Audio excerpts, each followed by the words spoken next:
I want to start with picking up on two things, just to round off where we were this morning. The first is, there's this wonderful book called Time to Listen.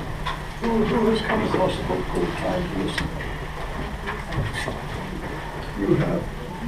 Most of you have not come across this book.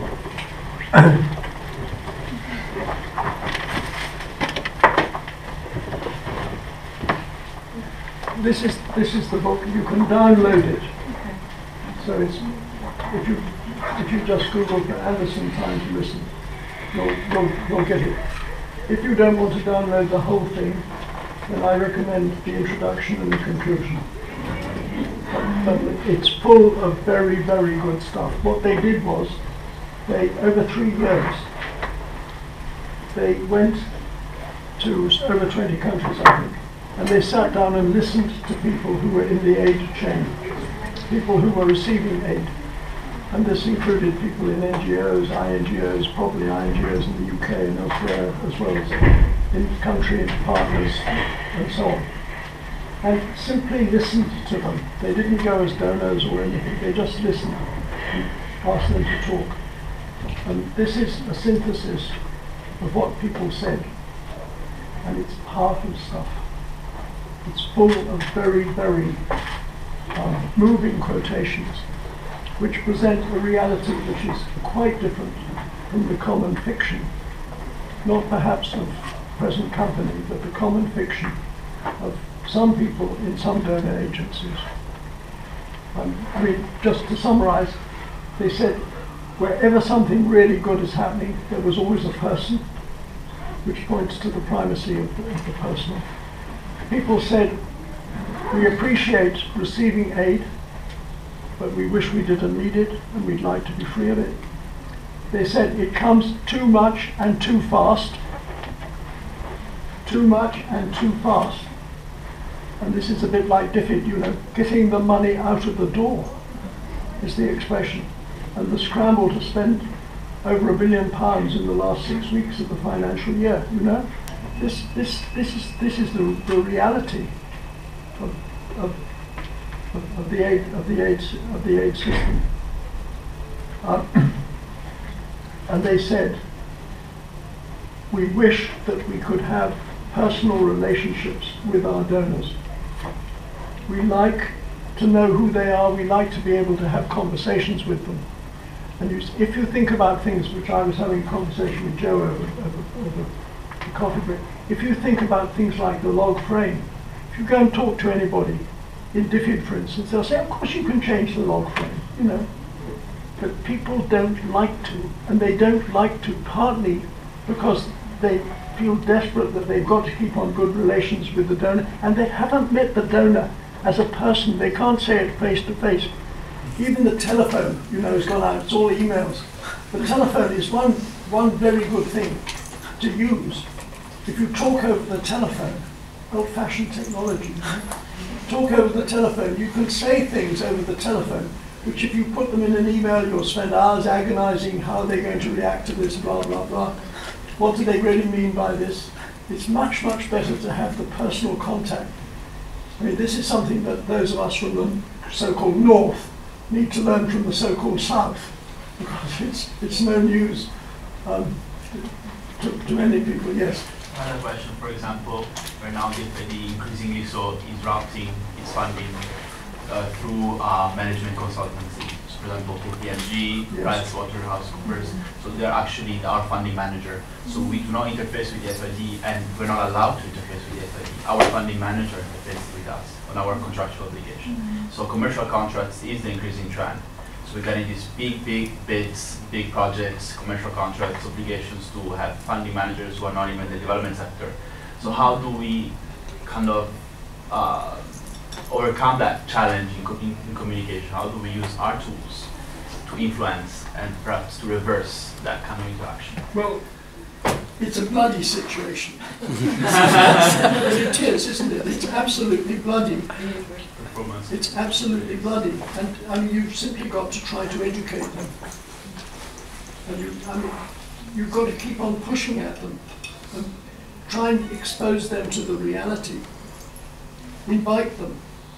And if they don't come, say, well, you didn't come, so we, you know, stuffy. But they don't, I mean, I think it's a terrible situation. And I don't have any simple answers. We could spend the rest of the morning on this, but we'd better not.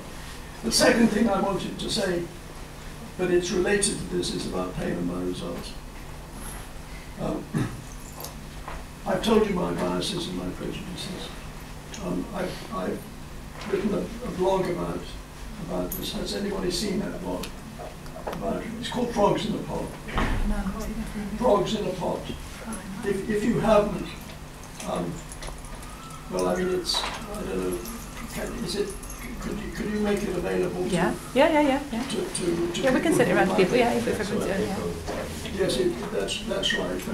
That's right, but you can get it in e-book. Well, the story behind that, I think it's worth telling you. When Melissa Leach, who's a brilliant new director in IBS, which makes this such an exciting place, when Melissa took over, she talked about reimagining IBS. So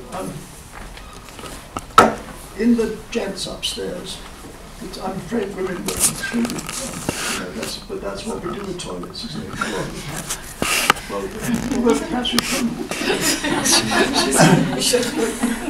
in the gents, if you went to sit down and do some serious business, there was a sheet there which said, I am IDS's conscience. Help me to reimagine myself. And so underneath this, someone had written, let's speak truth to power. And then somebody else had written underneath that, yes, if someone will fund us. Yes. And this is the story of the reality that we live with, because this blog that I wrote about participation by results is very critical of it as an approach, because I regard it as the latest pathology of this whole trend towards rigidity and away from complexity and away from adaptive learning and the rest of it. But the thing that really shocked me about that was that I realized afterwards that if I had still been trying to get money from DFID, which I had been earlier, I would never have written that blog. And that really shocked me. And that's how we relate to power, with prudence. And INGOs are both victims and perpetrators in their relationships with donors. And it's a tragic situation. And payment by results is a particular example. I know two examples. In fact, if you, well, she's gone, I'm sending it, I could send you an extract from an INGO in an African country, which is about payment by results. But I know of one case in India of an organization that was nearly bankrupted because they couldn't achieve their results. The senior management had no remuneration for 6 months. And this other African example, the informant told me that said our team here would please wants to remain anonymous. So I can't tell you the country, I can't tell you the program, I can't tell you anything about it, but it was payment by results.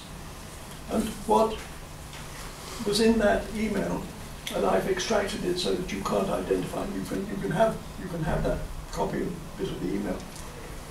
The informant says that it was agony filling in all these matrices, that staff spent huge amounts of time agonizing over filling them in and completing them, 17 pages of them.